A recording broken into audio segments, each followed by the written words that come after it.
Assalamualaikum warahmatullahi wabarakatuh. Jumpa kembali dengan saya, Joy Sang Pujangga. Lanjut ke cerita kisah-kisah nyata. Kali ini saya akan mengangkat sebuah cerita tentang seorang adik yang dikuliahkan oleh kakaknya. Sebelum cerita ini saya angkat, saya mohon untuk sedekahnya dengan cara like, subscribe, dan komen. Karena sedekah adalah ladang ibadah untuk kita semua, dan sedekah juga bisa membuat hidup kita lebih baik kembali. Lanjut ke ceritanya. Di sebuah kampung kecil yang tersembunyi di tengah hutan, hiduplah seorang pria muda bernama Rafli. Dia adalah anak pertama dari sebuah keluarga yang hidup dalam kekurangan. Ayahnya seorang pekerja keras, bekerja sebagai tukang kayu di desa itu. Sedangkan ibunya adalah seorang ibu rumah tangga biasa yang setia menjaga rumah dan anak-anaknya. Keluarga Rafli terdiri dari 5 orang bersaudara. Selain Rafli, ada adik laki-lakinya yang masih bersekolah di SD dan sepupunya yang tinggal bersama mereka setelah orang tuanya pindah ke kota untuk mencari pekerjaan. Mereka hidup dalam sebuah rumah sederhana yang terbuat dari bambu dan atap rumpia yang sudah agak lapuk akibat sebuah usia.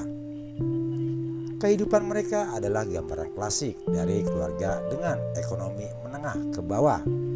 Mereka tidak memiliki banyak harta, tetapi mereka selalu berusaha untuk hidup dengan rasa syukur.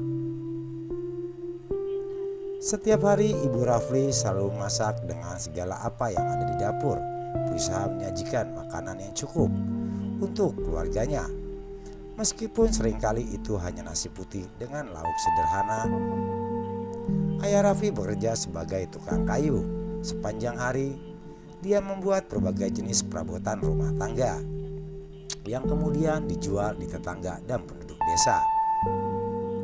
Walaupun pekerjaannya melelahkan dan penghasilannya tidak selalu cukup, dia adalah sosok yang penuh kegigihan.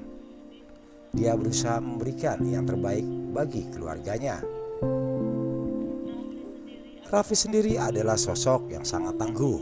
Di usianya yang masih muda, dia membantu ayahnya di bengkel kayu setiap kali ada waktu luang dari sekolah. Dia belajar bagaimana mengukir kayu dan membuat perabotan, meskipun pekerjaan itu kadang membuat tangannya penuh dengan lecet dan pahitnya kayu. Namun di balik kerasnya kehidupan mereka, cinta dan kebersamaan selalu menjadi pegangan keluarga. Mereka makan bersama di meja makan, mereka bercerita tentang hari mereka dan tertawa bersama-sama. Itu adalah saat-saat kebahagiaan yang sangat berarti bagi mereka. Walaupun dia tahu bahwa keluarganya memiliki banyak kekurangan. Ketika ayah Rafli jatuh sakit karena penyakit yang tak kunjung sembuh, beban keluarga semakin berat. Ayahnya harus berhenti bekerja untuk sementara waktu, dan itu berarti pendapatan keluarga semakin menurun. Rafli merasa bahwa dia harus berbuat lebih banyak untuk membantu keluarganya. Setiap hari setelah pulang sekolah, Rafli pergi ke ladang milik tetangga untuk mencari pekerjaan sambil membawa adiknya bersamanya. Dia membantu membersihkan ladang, mengangkat beban, dan melakukan apapun yang bisa dia lakukan untuk mendapatkan sedikit uang demi keluarganya. Pada suatu malam yang hujan deras ketika mereka semua berkumpul di dalam rumah, Rafli melihat wajah-wajah lelah keluarganya dan dia merasa tertekan. Dia ingin memberikan mereka hidup yang lebih baik, tetapi situasi keluarganya membuatnya merasa terbatas. Air mata mengalir di pipinya saat dia merenungkan keterbatasan mereka. Ibunya mendekatinya dan memeluknya erat. "Tidak apa-apa nak, kita akan melewati ini bersama-sama," kata ibunya dengan lembut. Malam itu Rafli tidur dengan perasaan campur aduk. Dia merasa terbebani oleh tanggung jawab untuk menjaga keluarganya. Tetapi bahagia dan sehat tetap dia juga rasakan didorong oleh kekuatan, cinta dan tekad untuk memberikan yang terbaik untuk keluarganya. Setiap hari Raffi pergi ke sekolah dengan buku-buku dan pensil yang sudah usang. Dia tahu bahwa pendidikan adalah kunci untuk mengubah nasib keluarganya. Dan dia memiliki impian besar untuk adiknya yang masih muda, Fikri. Fikri adalah adik Raffi yang berusia 9 tahun. Dia adalah anak yang cerdas dan berbakat. Dan Raffi ingin memberikan peluang yang lebih baik dalam hidupnya. Namun biaya pendidikan adalah beban yang sangat berat bagi keluarganya yang sudah terbatas. Raffi mencari solusi untuk mengatasi kendala ini. Setelah sekolah, dia pergi ke bengkel kayu tempat ayahnya bekerja. Dan bekerja perlu waktu untuk mendapatkan tambahan uang. Uang hasil kerja kerasnya itu tidak hanya digunakan untuk membeli kebutuhan sehari-hari, tetapi juga untuk membiayai pendidikan adiknya, Fikri. Meskipun itu adalah pekerjaan yang melelahkan dan kadang-kadang sangat sulit, Raffi tidak pernah mengeluh. Dia melihat wajah bahagia Fikri setiap kali dia membawa pulang buku-buku sekolah baru atau seragam sekolahnya. Dan itu adalah hadiah yang tak ternilai baginya. Setiap malam setelah pulang dari bengkel kayu, Raffi duduk di meja belajarnya dengan Fikri. Dia membantu adiknya dengan pelajaran dan menjawab pertanyaan-pertanyaan dengan sabar. Dia ingin memastikan bahwa Fikri memiliki peluang yang sama dengan anak-anak lain di sekolahnya. Namun perjuangan Raffi tidak hanya dalam hal uang. Dia juga harus menghadapi tekanan dari tetangga dan kerabatnya yang tidak memahami pilihannya untuk terus bersekolah. Mereka berpendapat bahwa dia seharusnya bekerja seperti mereka untuk membantu keluarga. Raffi seringkali harus mempertahankan pilihannya.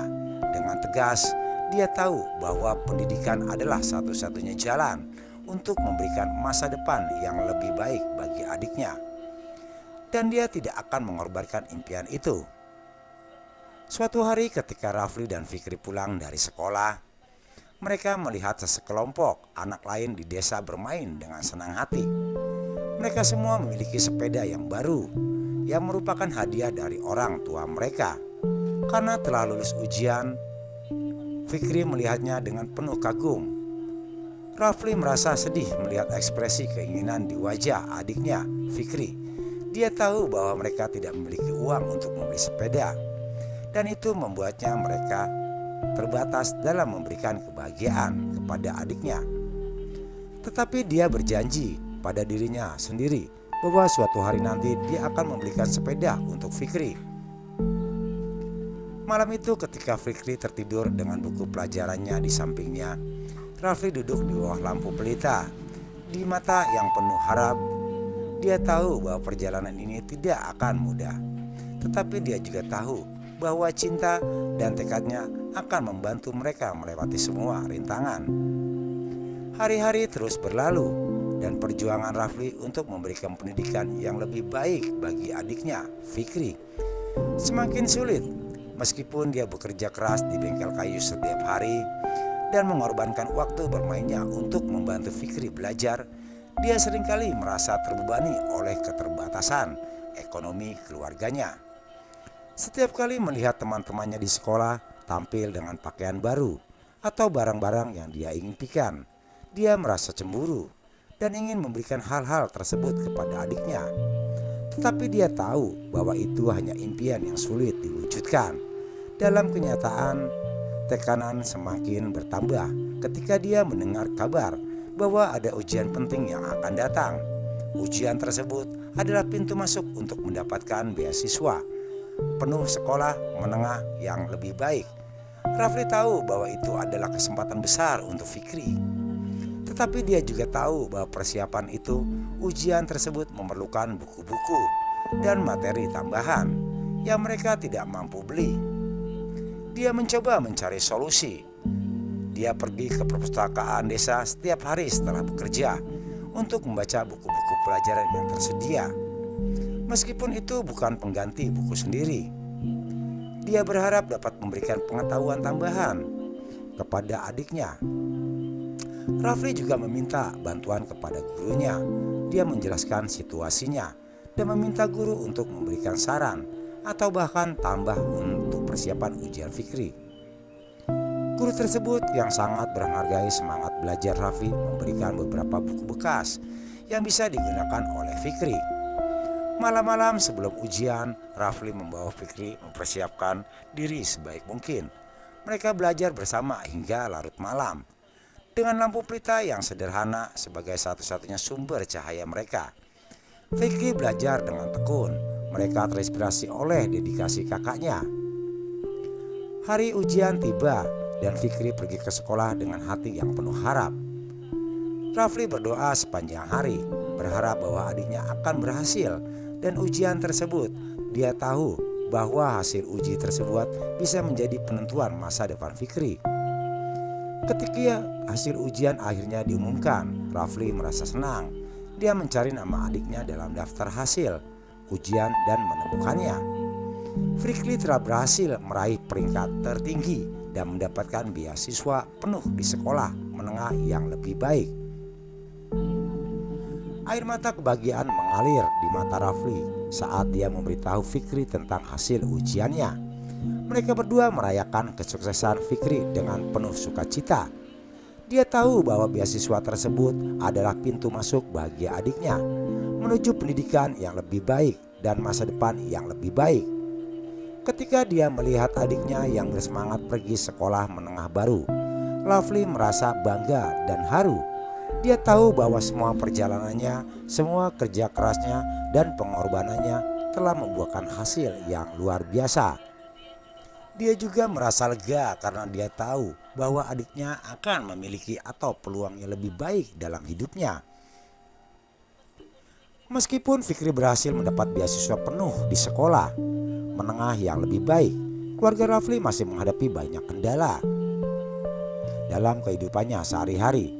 Ayah Rafli yang sakit terus memerlukan perawatan dan terus memerlukan perawatan, dan biaya pengobatan membuat mereka semakin terjepit. Rafli tetap bekerja di bengkel kayu ayahnya, tetapi penghasilannya masih belum mencukupi. Dia merasa semakin terbebani oleh tanggung jawab untuk memberikan yang terbaik bagi keluarganya. Dan dia sering merasa putus asa karena keterbatasan ekonomi mereka. Suatu hari ketika dia sedang bekerja di bengkel, seorang sahabat lama ayahnya datang untuk berkunjung. Pria tersebut adalah seorang pensiunan tukang kayu yang pernah bekerja bersama ayah Rafli. Dia terkejut melihat kondisi keluarga Rafli dan mendengar tentang masalah kesehatan ayahnya. Setelah berbicara dengan Rafli, pria tersebut mengambil keputusan yang penuh kebaikan. Dia menawarkan bantuan finansial kepada keluarga Rafli untuk membantu mengatasi biaya pengobatan ayahnya. Rafli merasa terharu dan bersyukur atas tindakan baik orang tersebut. Bantuan finansial tersebut membuat perasaan Rafli campur aduk. Dia merasa lega karena dia sekarang dapat membayar biaya pengobatan ayahnya dan memastikan bahwa dia mendapatkan perawatan yang terbaik. Namun di sisi lain dia juga merasa canggung menerima bantuan dari orang lain. Dia adalah sosok yang tegar dan mandiri, dan menerima bantuan seperti ini membuatnya merasa rendah diri. Pria tersebut memberitahu Rafli bahwa teman-teman ayahnya di desa juga bersedia membantu jika dibutuhkan. Mereka menghormati perjuangan keras keluarga Rafli dan ingin membantu mereka melewati masa sulit ini.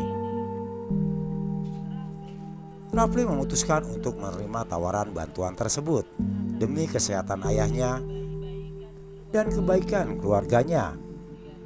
Dia tahu bahwa ada saatnya ketika kita harus merendahkan diri untuk menerima bantuan dari orang lain, terutama ketika itu untuk kebaikan keluarga yang kita cintai.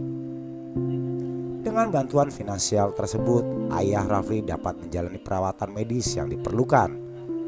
Rafli juga memutuskan untuk menyisihkan sebagian dari uang tersebut untuk membelikan adiknya Fikri sepeda selama ini dia impikan. Dia ingin memberikan hadiah istimewa kepada adiknya sebagai bentuk penghargaan atas keberhasilan dalam ujiannya. Ketika Rafli memberikan sepeda baru kepada Fikri, mata adiknya bersinar dengan kebahagiaan. Mereka berdua pergi bersepeda bersama di tengah desa. Dengan senyum bahagia di wajah mereka, dia merasa senang karena dapat memberikan kebahagiaan kepada adiknya, meskipun dalam keterbatasan yang mereka alami. Dari kisah ini kita belajar bahwa keadaan yang terbatas baik lantas usaha membuat usaha kita terpuruk, karena di mana ada niat jalan, di situ pasti ada jalan. Jadi selama napas berhembus, selama itu pula kita harus semangat berjuang demi hidup. Itu adalah sebuah cerita tentang kegigihan seorang kakak untuk adik-adik dan keluarganya. Nantikan cerita-cerita kisah nyata lainnya. Jangan lupa untuk like, subscribe, dan komennya agar saya bisa lebih semangat lagi menceritakan kisah-kisah lainnya. Assalamualaikum warahmatullahi wabarakatuh.